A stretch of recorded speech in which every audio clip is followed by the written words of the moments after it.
Okay, hey everyone. So this video is going to be about my names over the years, as requested by someone on Reddit. So I have been cubing since 2007, so I have a lot of old cubes here. Uh, for a main, it's a cube I used for at least 3 to 4 months or plus, and cubes that have a special meaning in my heart. So let's get started. 2007, I used a modded Rubik store brand. I modded the hell out of this cube. Like you can see rounded off edges, rounded off corners, and modified core so that I could put my own screw and spring to make it adjustable. Because back in the day, you couldn't get adjustable speed cubes. And this one actually still turns pretty nice. A little ooh, it's rough. And then in 2008, I moved on to something called the Type A. Back then you only had three choices: Rubik's DIY, Type A, or store-bought. And it says Andrew's Cube because I bought this from a guy named Andrew Kang back in the day. And he was really popular because he was fast, he came close to winning worlds, and he was from the local area. So he was selling his old cubes and I bought one, and this was my main for a long time. Then we go into 2009. In 2009, the Type C came out. It was basically thinner plastic, lighter, clackier sound, and faster feeling. And over time, it got really nice.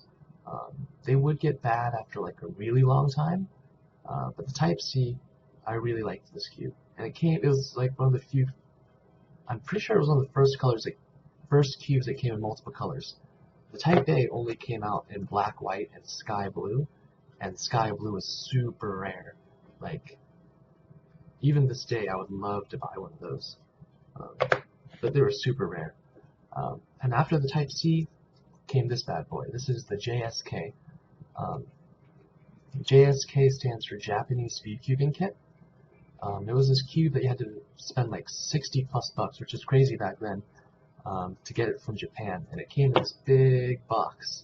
And this box came with like tools, a cube, and you had to assemble the cube. And it came with this nice lube. And the JSK was the first cube to have like these special caps. Well, the Rubik's DIY had the caps too, but this is like, the DIY was kind of hard to see. Like at comps, rarely anyone was using them. Only a few people used them. It had these special caps. And basically the JSK was an improved Rubik's DIY with better plastic, better everything, and really high quality. It was really popular with Japanese speed cubists back then. And in 2010 was when companies started seeing that people really liked cubing, and they started like experimenting with sizes. Here's the Type A5. It's smaller than the other cubes, and the design on the inside is different. You'll notice I skipped A 1.5, 2, 3, 4, 4.5, and the weird ones, because all of those were bad. They were okay, but they were all bad. The A5 was pretty much the only good one, and people really liked to use this for a while. One thing to note, you'll notice that a lot of these have the similar scheme: white, yellow, deep blue, dark green, orange, and red.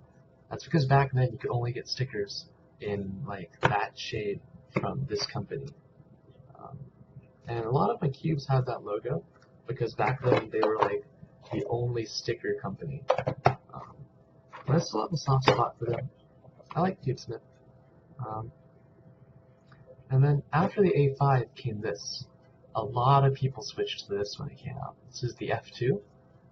This was around the same time people started using differential oil, which is the historical precursor to the modern day silicone lubes. They would put just RC car oil into these cubes and they got pretty nice, and that was the combination back then. Everyone was using F2 with I think it was like 10K oil or something. It was weight 25 oil. Yeah, that's what they were using back then. It was cool. That was probably my favorite era of speed cubing. Everyone knew each other. It was a small community, and these cubes were nice back then. I modded this one, removed the plastic to make it lighter, make it more hollow, but originally these cubes, the plastic was completely encased. It was the first cube to have a nice rounded feeling on the cubes. After the F2, things completely changed. After the F2 was the Diane era. During the Diane era, there was the Taiyan,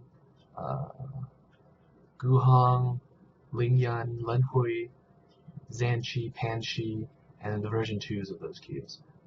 Pretty much only 2 of those are noteworthy. I really like the Lenhui, but the Guhong and the Zanchi were the big ones, and everyone knows that. I used the Guhong the most, actually. I got them when they first came out, so I have like the nice old plastic, nice smooth and soft. And then the Zanchi, I actually got at Nationals 2011 from Lumix, which is a big name back then. They still exist, but they've completely lost the plot. Like, they don't understand cubing anymore. They still think the Along GT is a good cube, and they're promoting like their old stuff. They are completely out of touch with modern speed cubing, and I cringe when I see their social media posts because cubing has changed a lot, like unbelievable change in the past 6 years. And I'm surprised they're still around, but back then Lumix was big. And then 2011 was actually when I was taking a break from cubing. It wasn't serious because I was in college, I was having fun. But randomly I checked the speed solving forums and I saw this new company was promoting this new cube, and I was like, oh my god, this cube is amazing. I must have it. And it was this. It was Shuangren. They had this special deal where you can get a prototype with an autographed box and everything like that. And I was like, yeah, I want one. And I got one. Sadly, this is not it. My prototype got stolen, and I love the Shuangren. It's probably on my top 3 cubes. Like, if it weren't for my Shuangren being stolen, I would probably still be using the Shuangren now. Like, saying that, I might even, like, put magnets in this and start using this. Like, I just love the Shuangren that much. It has an amazing feel, perfect spring tension, perfect speed, perfect everything, except the corners. The corners had a tendency to twist, but I think maybe with a modification we can fix that. Definitely. I really, really, really, really like the Shuangren.